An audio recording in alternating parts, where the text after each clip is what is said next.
Joining me now to discuss this is former Border Force Chief Immigration Officer Kevin Saunders. Hello, Kevin. Good morning. Good afternoon, Julia. Afternoon. Late night for Kevin. My first thought when I saw this on the front page of the Times was checking the date. And no, it was still mid-March. It wasn't the 1st of April. They're genuinely doing this. This isn't a proposal. It's not something a backbench MP has said. This is something, a deal the government has already done, and it will extend these £3,000 payments, which are already available to failed asylum seekers, to voluntarily go back to their own home countries. This, though, would be to go to Rwanda when it's not their home country. Is this, mad and crazy, but the only way of getting rid of these people, or is this just the latest failed attempt to try and do something, anything to deal with this issue? OK, right, let's try and put this into perspective. I must admit, when I heard this yesterday, like you, I was a little surprised. However, I've managed to drill down, see what is actually going on, and actually it's not as daft as it first seems. Wow. We have a voluntary assistance removal system already in place, and 19,000 people used it last year. So that's 19,000 people we didn't really want in the UK. We gave them £3,000 each and waved goodbye. And all we're really doing is extending this to illegal migrants that we're saying to, look, you've failed your asylum. We're going to send you to Rwanda. But if you go voluntarily next week, we'll give you 3,000 quid. How about it? Now, that actually does make an awful lot of sense financially. We reckon that it costs about £50,000 as soon as an illegal migrant lands in the UK for the first year. So, and that's on a 2012 figure. So we're saving money if we're only going to give them £3,000. Also, of course, it's going to save massive amount of money in legal aid, because if they go, they're not going to be pushing a claim. Yeah. That will so save you're us basically money. saying it's going to be quicker, it's going to be cheaper, they're definitely going to leave, if they're pretty sure they're going to end up on one of these planes. So we may as well just get it over and done with. But you've got to understand how much this will stick in the craw for so many hard-up taxpayers right now. They're working really, really hard to pay, pay their bills, paying their taxes, which whatever the government says have gone up. People are really struggling with the cost of living. And then people who are here illegally are being given huge sums of money to go away. Yes, I mean you're right. It isn't going to. When you put it like that, it doesn't sound very good.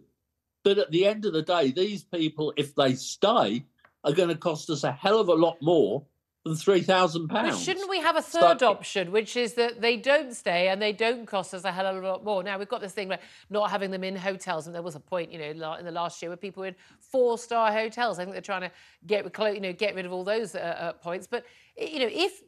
I know this, people think, oh, you're a horrible human being, but if people have the choice of going to Rwanda and starting a new life there, or leaving and going back to their own country, or frankly just sodding off back to France from whence they came, that desperate, horrible country apparently we're all supposed to be fleeing from for our lives, then, why not just say, well, the alternative is you're going to be having a very, very unpleasant life. You're not going to be allowed to move around as you choose. I know they're not living on a load of money, but they're able to go and work in the black market. We know that's what's going on for many of these people, because you're allowed in and out of your hotel or your hostel. Put people into what are effectively prison camps. Yes, we can still be civilised, but at the end of the day, life is not going to be very pleasant for you, and you're probably better off leaving. Off you hop. Why do we have to pay people £3,000? Because all those options that you've come up with, while they're very good ideas, they would cost an arm and a leg. Right. I mean, I'm one of the people that would like to see every single illegal migrant that lands at Dover to be detained. But we can't do that because it would cost an absolute fortune. So we can't do it. So if you like, getting rid of them to Rwanda for £3,000 a head is a very good deal. OK, here's the thing. What do other countries do? And I know you and I have talked before about, for instance, the rate of approvals of asylum seekers. And we know, ours is sky high on the face of it compared to other countries like Germany, like France. And that's probably why a lot of people end up coming here, not just the language and things like that, which often will be people's second language. What are other countries doing about this? How are they dealing with it? Because we know this is as much a crisis in France, in Italy, in Greece, in Germany and elsewhere. Well, I mean, they're given status in these countries, like in the UK, and they have a welfare scheme.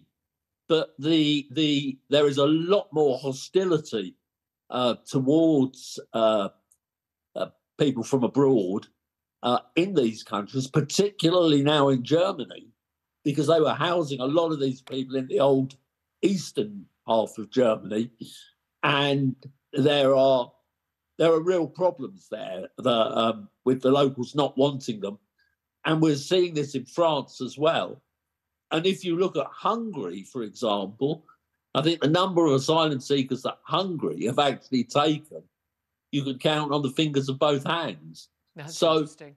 In Europe, there is a swing much further to the right than in the UK. Yeah. So it is a huge problem. Yeah, although, again, I've never understood why people think it's a right or a left-wing thing in terms of who should be allowed to come into our country, who has a right to stay. If you could be put, in charge of, not just in your previous job, but actually of the policy, what would you do? What would you actually do?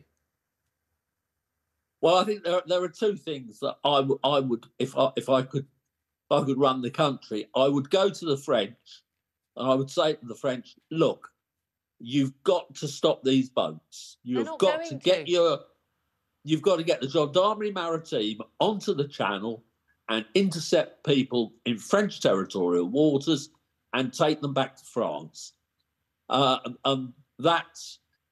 You've got to do a deal with the French, which will be almost impossible, but you've got to find some way of doing that, because that will stop them. I would also ask the French to remove the charities that are working in northern France, because they're almost encouraging people there. They're helping them out. They're telling them what to do when they get to the UK. It's not helpful to us what the charity's doing. Now, I know that sounds awful, Julia. I know it does. We know that. These are political organisations. They've got an agenda. They genuinely, again, all the people who criticise any policy that's taking place, nearly always the people who, when you ask them, don't seem to think there should be any limit on the number of people. They basically think we should have open borders. This is simply nonsense to the vast majority of Britons. Kevin, thank you so much always for joining us, talking sense. He knows his stuff, which is why we have you on. Kevin Saunders there, who is the former Border Force Chief Immigration Officer. Thank you. Still with us is Benedict Spence. I'm quite interested to hear him say, look, this isn't as daft as it at first seems, and it'll end up being cheaper. And the reality is you're going to spend tens and tens of thousands housing these people over a long period. You're going to spend tens of thousands in legal aid and fight all these issues. Why not just go, here's $3,000, sod off. They will come back at some point. And this is the thing. It'll still be cheaper. Britain, no, it won't, because Britain is entirely at the mercy of global events. And all it takes is another war somewhere else in the Middle East or North Africa. And then suddenly there's the next great swathe of migration. And ultimately, what is going to solve this is the stick rather than the carrot. Talking about doing deals with the French, no, they're going to let them come across anyway because it's in their interest to. Yeah. The only solution to this is purpose-built detention centres on British soil. Yes, they're expensive, but that has to be the solution, the deterrent approach, rather than saying, here's a little bit of money, go away, and they'll come back in a few more years, because they will. And ultimately then, we're also at the stage when the next great war happens, and there's a massive influx of people. Do we just keep on, forever just handing out money? And also, the Rwandans do not have infinite capacity to take all of these people. Not sure they want all of these people. No, it doesn't solve the issue. Indeed, very interesting. Thank you very much indeed.